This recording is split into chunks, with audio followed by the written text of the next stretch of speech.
I'm really, really happy to be here. Oh my goodness, I didn't think we were going to make it for a while.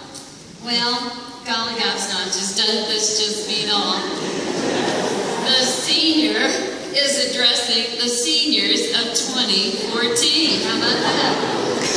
And may I add that I am very proud and honored that you asked me to be your guest speaker. Now, I wouldn't really call this a speech, because that would make me get all nervous, dry mouthed, tongue-tied. So let's just chat for a while, shall we? Oh my, what a good-looking, talented, and intelligent group. Just look at the gene pool, would you? Gotta work that biology in there. Y'all give me a little smile. Do I see some dimples? Some freckles?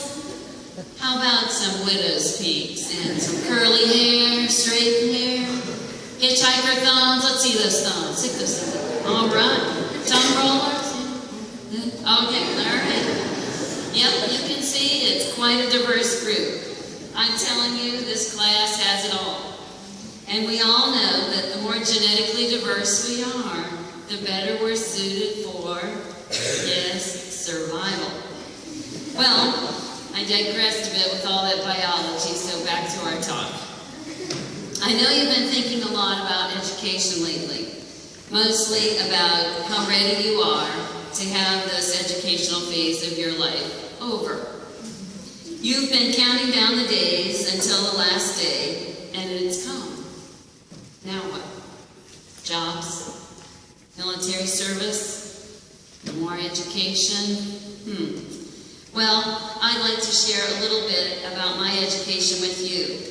No, not about how great Purdue was, but about my educational journey and the bumpy road I traveled to get here to be with you today. I haven't always been so pro-education. In fact, when I started school, a week into it, I ran away.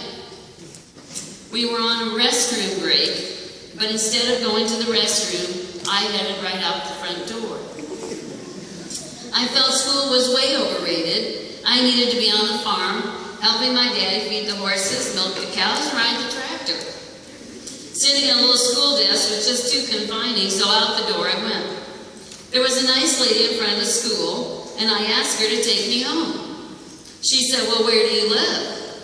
I said, "Well, I don't know, but I think I can show you." A few miles later, she delivered me to my doorstep.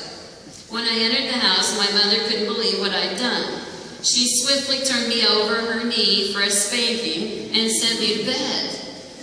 My teacher called, horrified, because the police, the upperclassmen, the teachers were all searching all over for me, but no one could find me. My mother explained that I was home and how I had gotten there. She came into my room and spanked me again. Jeez. I had envisioned having tea parties with my dollies, playing dress up and making mud pies. Nope, none of that happened. I got to stay in bed all day. The next day, of course, I was sent back to school. And in spite of myself, and over the year, I learned to read, to spell, to write, to count, and do arithmetic. Cool. I was promoted to 2nd grade. Well, it's been drawn. By 3rd grade, I moved to a new school. New challenges, how to make new friends, meet new teachers, learn new ways. It was going okay, but then I got really sick with whooping cough and missed about 6 weeks of school. I was one sick little fritter. When I did get back to school, I was so far behind, my grades were suffering. And over the next 2 years, we moved twice more before 6th grade. This also took a terrible toll on my grades. I was just sliding by at best. One day, in 7th grade, I heard a couple of my friends discussing studying for a health test. Studying for a test. Now, what exactly did that mean? I'd been kind of sliding along with C's, and I thought that was what I could do. But what the heck, I could give this studying for a test a try. Voila, I got an A on that health test, and it worked for the other classes too. That was my aha moment, that I was in charge of my education, that there was a big correlation between studying and good grades. And by the time I had reached my senior year, I was the valedictorian. Now, I don't share that with you to brag, not at all, but to share with you that despite my earlier educational struggles, I got it together. I figured it out.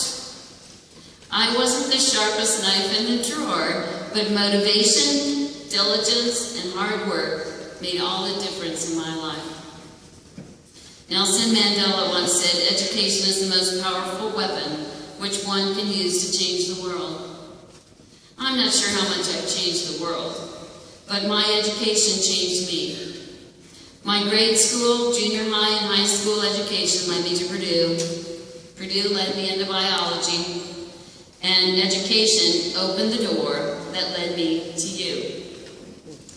You are what motivates me in the morning to rise and shine. You inspire me to give my best every day. You keep me young, at least in heart. You give me purpose. You make me laugh. You truly have given me so much more than I can ever express. I'm very honored to share in your graduation, and I will leave you with some sound biological advice. Moderation in all things. Not too many sweets, not too much coffee, not too much dark chocolate. Laugh every day. It brings up those happy hormones. Drink plenty of water because dehydration is a bummer.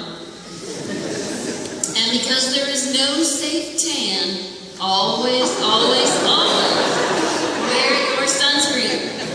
I love you, Taylor High School class of 2014. You are so special to your parents, your family, your friends, and you are extra special, especially to me. Congratulations. I love you.